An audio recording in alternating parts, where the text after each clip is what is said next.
So without any further ado, I'd like to introduce Glen Tilley. Glen Tilley is a producer in the Tarlee-Kapunda district. Glen produces a mix of cereal crops, prime lambs, self-replacing merinos. In recent years, he's resumed vela production and cattle trading after expanding with additional properties at Mosquito Hill and Willow Creek on the Fleurieu Peninsula. Over the past 25 years, Glen has been actively involved in the livestock industry, making strong contributions to the sheep industry in particular.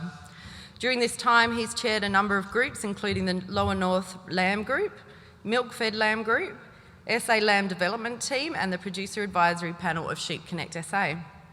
He's also on the Livestock SA board member and is South Australia's representative on Wool Producers Australia. He's here today to set the scene for us. Thanks, Glen. Thanks, Emily. You've taken out the first page of my talk, so thanks. So no, it's great. It's great not having to introduce yourself, and welcome to all you. And it's great to see you here, and it's a great time to be in the industry. So I think it's it really is exciting, and the idea of rebuilding stock numbers makes a lot of sense. So yes, I'm glad you've mentioned about Livestock SA, because I will mention that just briefly in Wool Producers. There's certainly a lot of issues within our industries that are relevant. We're talking about expanding our numbers, but we also need to be mindful of certain, other issues which I'll allude to as I go through. So I encourage you to think about the information you hear today in the context of your own farm and your own business objectives, and perhaps how you'd like to increase, how are you going to put that into place in your own particular farm? Whether you were looking to, say, increase your survival rate of your lambs, minimise ewe deaths. I have heard a few reports of that of recent times, so I mean that's certainly an area that needs attention at times. You may want to look at improving your wool production via monitoring, using technology, and that may be looking to increase your clean fleece weight per hectare. If you have a beef industry, a beef enterprise, you may be looking to monitor the weights of your heifers prior to mating, looking to improve your conception rates. So there's many and varied things that you'll all be looking for to gain out of today. So why focus on increasing sheep and cattle numbers in South Australia? Before we engage on a strategy to produce more, we need to ask, why should we be considering an approach to increase sheep and lamb numbers on our farms? One of the slides that I'll be talking about later will refer to the capacity of our industry. So I think there's room for growth. But as a producer, I see that increasing numbers of sheep and cattle is a great opportunity. The South Australia Sheep Industry Blueprint, and there's a booklet up the back, I think it's there, yes, and I'd encourage you to pick that up and take it home. It's an industry initiative, it's been developed by the industry, and it's a great roadmap for where we can go in the next 10 years. It's planned to 2030. It's been a magnificent tool in our industry. A lot of the development of programs has come through the blueprint work in the past, and it's looking out to the future. So I'd encourage you to look at that booklet. So the blueprint believes it's critical to rebuild the flock to 12 million by 2030. So there's a target. I think I'll talk more about different things, but this will help deliver many benefits to the regions and to the South Australia as a whole. It gives us an opportunity to build resilience into our businesses and improve the supply chain, the whole supply chain. So the demand signals are strong. So there is demand, and this is the exciting part. I guess I've been around market intelligence and in a bit of marketing over the years, and to see the demand the way it is at the moment is just sensational. We have increased domestic demand. We have this Asian market that's just a booming market, that's a really exciting market. 3 billion new consumers for our products in the future is just, I think that's a great, it gives us a really good base to work from. Consumer focus on provenance. Now, we're going to talk about production a lot, perhaps in ways to increase, but This side of your industry is still a highly valuable part. There's a lot of issues in here that are critical to making it successful, to getting the market access and holding those markets. So the consumer focus on provenance. I went to a lamb convention 25 years ago, and the key speaker, he spoke about the 3 E's. We need to provide an enjoyable eating experience. Now, I add one on to that myself. We need to be able to do it consistently. So we need enjoyable eating experience on a consistent basis, good quality and a regularity. But, in times since, we've heard more about that story, and you'll hear about a lot of people marketing their story. And we hear that certainly in the wine industry, they're very strong on that. And in the livestock industry, there are more and more people using that as a brand and as a name.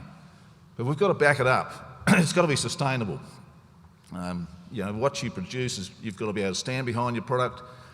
They want to know that the overseas buyers are very keen they're more inquisitive, the consumer nowadays. It's not all about price and just how it looks. They want to know what's behind that product. How has it been raised, managed? Is it on an intensive system or a grass-fed system, or where it may have come from, and what are the ethics and management of the people that have produced that product? So I think there's a lot of importance in this area. Animal welfare. Since I've been on Wool Producers Australia, you would think we'd be talking about wool a lot. We talk about pain relief, and more pain relief. It is just a huge part of what we do. Our declarations that we have on our wool vendor declarations, it's all critical stuff. So, we mandate the Livestock SA that mulesing should have pain relief. And as an industry, we just need to be proactive and make sure we do these things, that they don't demand it of us, that we take up the mantle and we take action and do these things. Food safety, traceability. Well, in this circus we have now with COVID, I think traceability is quite something we've got a better understanding for in the human race, and obviously as livestock producers we need traceability in our enterprises too, so it's really important. Market access, these things, biosecurity, food safety, traceability, it's all about maintaining market access. If we're going to have those exciting demand for these products, we've got to maintain our market access and tick the boxes. On the wool side of it, wool's going well. I certainly think after 12 months ago, when we had that big dip straight after the outbreak of COVID, it was a pretty scary time. But no, the wool market has rebounded well, and there's solid demand there for the wool sector. So all commodities are going well. The African swine fever, that is a huge thing. When you see 50% of the China pig herd has to be destroyed, taken out, and they've got to source alternative protein, and that's where they've come for the lamb and beef. And it's been a big change, and it's been much to our benefit. So they were saying early in the year they'd had it under control, things, they were getting back on top of it, and everything was going to be sweet. Well, it broke out again, and they're chasing their tail. So I think we're in a strong position there as a result of somebody else's problem. But anyway, that's unfortunate for them, but for us it's a benefit, and we have access to another market. Capacity. We have the capacity.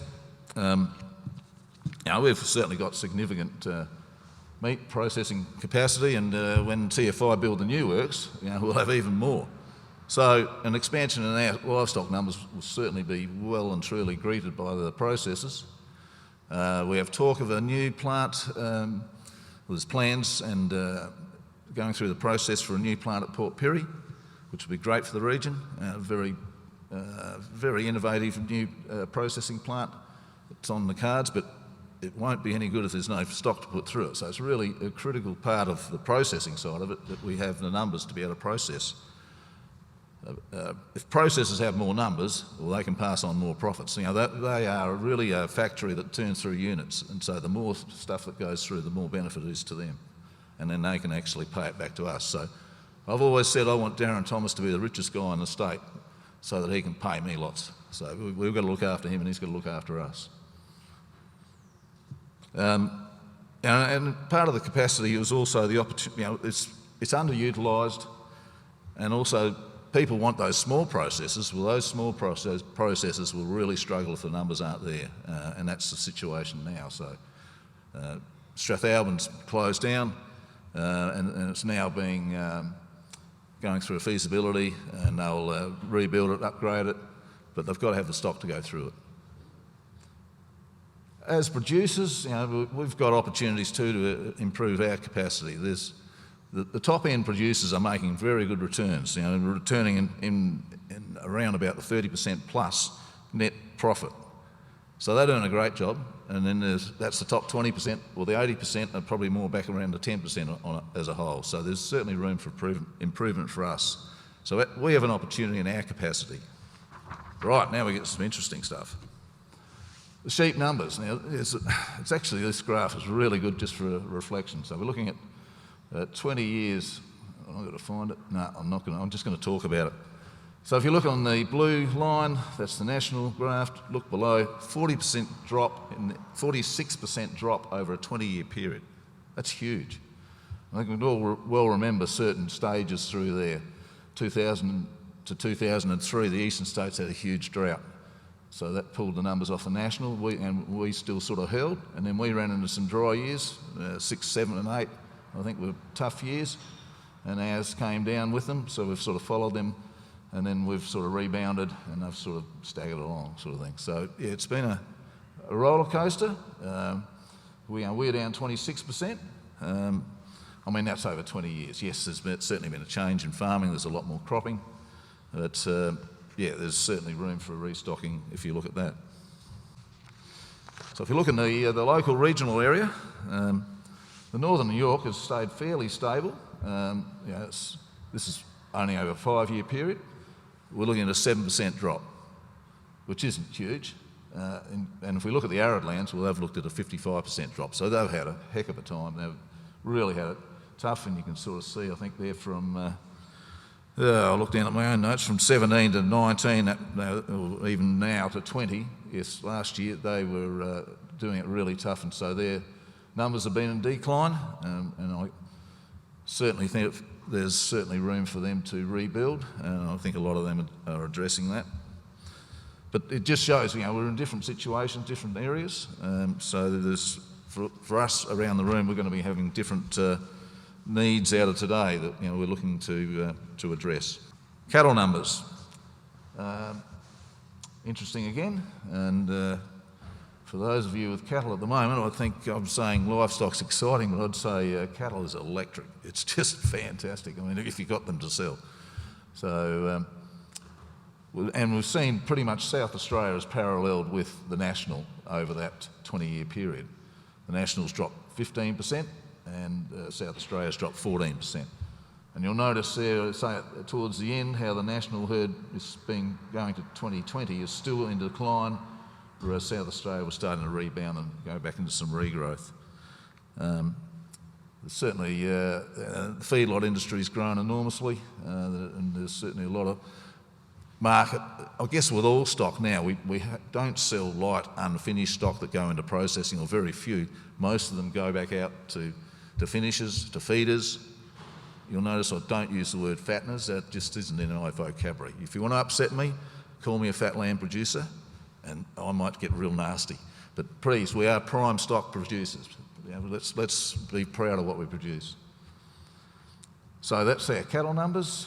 Yeah, it's gone through a decline. So looking on a regional basis, yeah, it's an interesting one here. I see we've certainly had the drop through the arid lands again. This once again is over a 5-year period, and we've had that increase. Now I'm only having a bit of a guess, but I just wonder whether some of those pastoral stock have come back into the inside country and to help lift those numbers. So someone might be able to answer that for me. So what does this mean for me as a livestock producer? It's all very interesting. For all of you, you look at these things, it's all very interesting. Will we, what will we do? Will we change our numbers? How will we address this? So what are my options? We've got, I think planning is the key. We've got to gather information and develop a plan. Are we going to do it? Do we have the skills? Do we have the resources? How will we increase our numbers and our profitability? You know? So today is going to give us a lot of information to help us with that. We've got some terrific speakers which cover a range of options, a range of situations, and I think that's the opportunity for you people today to gather that information and put it into a planned approach. I guess one thing I've always found interesting with livestock and livestock being involved with livestock forums and things like that, if I sort of ask a question, and we could put it on clickers later, how many of you use a livestock consultant? Probably you guys are probably more likely to say yes, there's more like. But if I went to a general crowd of farmers, there wouldn't be too many that would be using livestock consultants on a regular basis as part of their business planning. But if I was to say went to a cropping show and said, oh, who uses an agronomist? So everybody would be up there and they'd be all puffing their chests out and say, oh, I use him and he's terrific, he's a guru. We've got some great people here. And look, I'd say 2 hours with Deb Scammell could be the best money you've ever spent in your life. So we've got local resources and we need to utilise them, and I just think it's an area that farmers aren't utilising enough. So the aim of today is to explore these strategies, how to increase our numbers of lambs and calves, ultimately resulting in increased production off of your farm. As Emily's already told us, that we've got those booklets. There's space for you to put in your action plans, and I'd encourage you to use them. So, and the speakers, certainly I'd encourage you to, obviously pay attention. You're here. They've got great information, but take the opportunity to ask them plenty of questions and enjoy the day. And I hope you get a great outcome of being here today. Thank you.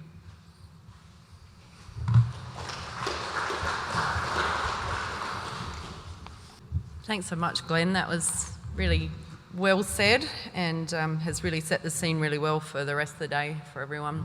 And I think really important that what you'll take out of today is some strategies, but really important that you take those strategies and you seek that advice to help you implement them successfully.